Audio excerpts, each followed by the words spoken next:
Este é Netuno. A próxima parada é em Plutão. Mantenha a distância das portas, por favor. Um dia, com as tecnologias de ponta do futuro, uma viagem de Netuno a Plutão não irá durar muito mais do que um passeio da Times Square até o Parque Bryant hoje. Há montanhas gigantes de gelo em Plutão, vales que se estendem para além do alcance dos nossos olhos, crateras de mais de 250 quilômetros que são quase do tamanho da maior cratera da Terra, mas nenhuma vida. Os motivos são óbvios. A enorme distância entre Plutão e o Sol garante temperaturas congelantes nesse planeta anão. Isso também gera uma viagem de alguns bilhões de quilômetros. Além disso, ele é menor do que a Lua, então ficaria cheio rapidinho se as pessoas se mudassem para lá. Mesmo assim, existe uma coisa que torna a vida ali não tão absurda. O Sol tem uma vida útil e esta tem ciclos. Nosso sistema solar não era nada além de uma nuvem de gás e poeira. Como resultado de um colapso gravitacional no centro dessa nuvem, o gás e a poeira começaram a se acumular em locais específicos e mais densos. Eles puxaram cada vez mais matéria com o passar do tempo, e uma coisa chamada de conservação de momento angular fez a massa começar a girar e se aquecer por causa da imensa pressão. Mais tarde, surgiu um disco parecido com os anéis de Saturno, mas feito de substâncias totalmente diferentes. E bem no centro apareceu uma bola, que pouco depois se tornou o Sol. Uma protoestrela é uma estrela jovem que ainda está juntando sua massa, e é exatamente isso que o Sol era antes das temperaturas e pressão dentro dele acenderem seu núcleo.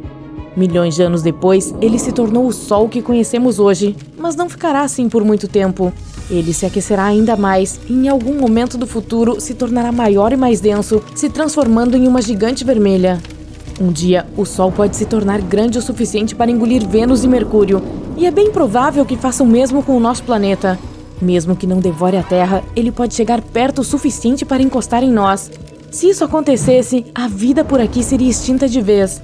Mas aí, em poucos minutos, o Sol perderia cerca de 40% de sua massa e encolheria cerca de 10 vezes. Então, ele já não seria tão brilhante e nem tão quente quanto antes. A essa altura, a Terra já estaria deserta.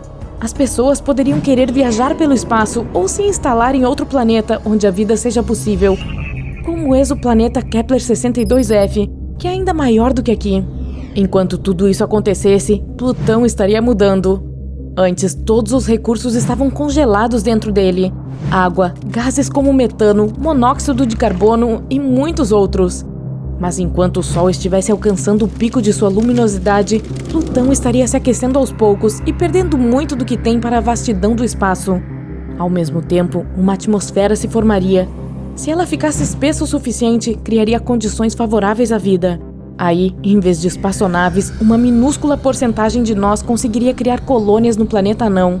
A temperatura seria confortável lá, com um clima onde daria para usar apenas uma camiseta. O local até se pareceria um pouco com a Terra.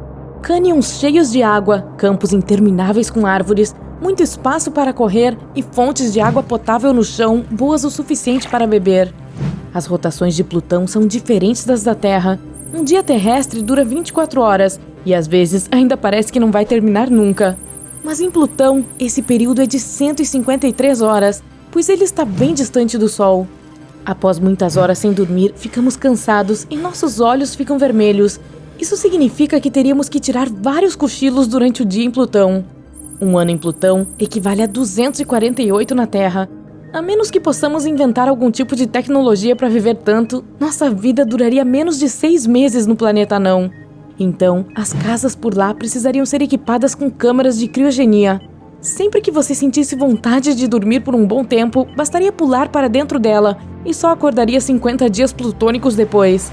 No planeta anão, haveria também mares e praias, como uma mini terra, só que bem distante dela. A comida poderia ser mais gostosa. Provavelmente encontraríamos uma forma de tornar os ingredientes mais saborosos e até tentaríamos cultivá-los mais rápido durante a viagem. Você plantaria uma cenoura e dias depois ela estaria pronta para ir para o seu prato. Poderia haver também novos ingredientes para nossas saladas em Plutão. Talvez cogumelos de 2 metros de altura que nunca vimos antes. Os animais que levaríamos conosco na viagem seriam soltos em seu novo lar para sempre. E com o tempo, eles evoluiriam e se adaptariam ao novo ambiente. A lei da selva mudaria um pouco também. Os leões certamente não seriam mais reis, e sim os servos. As galhadas deles teriam o dobro do tamanho atual, o que não é de se estranhar. A maioria dos animais que já estivessem no planeta costumariam viver debaixo d'água, mas com o tempo os anfíbios começariam a ir para a superfície, assim como aconteceu na Terra em seus primeiros anos de vida. Mas Plutão seria apenas um lar temporário. Assim que o Sol alcançar sua fase final, esse planeta ficará congelado e sem vida de novo. As pessoas então precisariam encontrar outro planeta na zona habitável de outra galáxia. Essa região deve ter uma distância apropriada de uma estrela como o Sol e temperaturas perfeitas para que a água fique em estado líquido. Esse é o critério que os cientistas usam quando estão à procura de outros planetas que possam sustentar a vida. Podemos tentar estabelecer novas colônias em um planeta assim, ou até tentar criar nosso próprio lar artificial, que pode não ser um planeta, nem uma espaçonave, mas uma mistura dos dois. Alguma coisa grande construída no espaço, como uma roda com gravidade onde quer que estejamos para não cairmos. Ela flutuaria no espaço rumo ao novo exoplaneta e seria capaz de manter estados inteiros dentro de si. Essa viagem toda poderia acontecer simplesmente porque o Sol cresceu demais. E aí, por ter atingido o pico de seu ciclo de vida, finalmente se tornaria uma anã branca. Seria uma longa jornada e gerações inteiras nasceriam ali. Você poderia escolher dormir durante todo o trajeto até que os humanos finalmente chegassem a seu novo exoplaneta ou aproveitar a viagem nessa fantástica espaçonave. E haveria de tudo um pouco a bordo. Shoppings maiores do que os da Terra, cidades futurísticas gigantes e até lugares para plantar, campos como um solo rico produzido artificialmente. E por fim, após uma longa jornada, o exoplaneta. Ele seria até melhor do que a Terra, gigante e com mais continentes, cujo centro não é tão longe dos oceanos, o que significa que não haveria muitas regiões desérticas. Embora o Sol desse planeta seja uma anã laranja, não é tão quente quanto nossa anã amarela de hoje. É um pouco menor, mas com um detalhe: as anãs laranjas vivem mais. Elas continuam estáveis por entre 15 bilhões e 45 bilhões de anos. Apesar disso, esse novo planeta seria cheio de florestas tropicais, pois é mais quente. Isso possibilitaria a existência de mais biodiversidade e criaturas nunca antes vistas. Mesmo se nada de lá fosse apropriado para nós, daria para tentar terraformá-lo. Se pegarmos Marte como exemplo, poderíamos criar um efeito estufa esmagando cometas ricos em gelo e liberando amônia para tornar o planeta mais quente. Poderíamos também plantar árvores. Provavelmente precisaríamos de solo terrestre para fazer isso, ou teríamos que modificar o de Marte para torná-lo parecido com o nosso. Em pouco tempo, a atmosfera se tornaria bastante parecida com a que temos aqui. Conseguiríamos respirar lá também, por causa das árvores. Aí seria só derreter as calotas polares e, tcharam, água! O problema é que os ventos solares e as explosões do Sol poderiam tirá-la da atmosfera tão rápido quanto a criamos, se não mais rápido. Lá também não existe magnetosfera, ou seja, não teríamos proteção da radiação.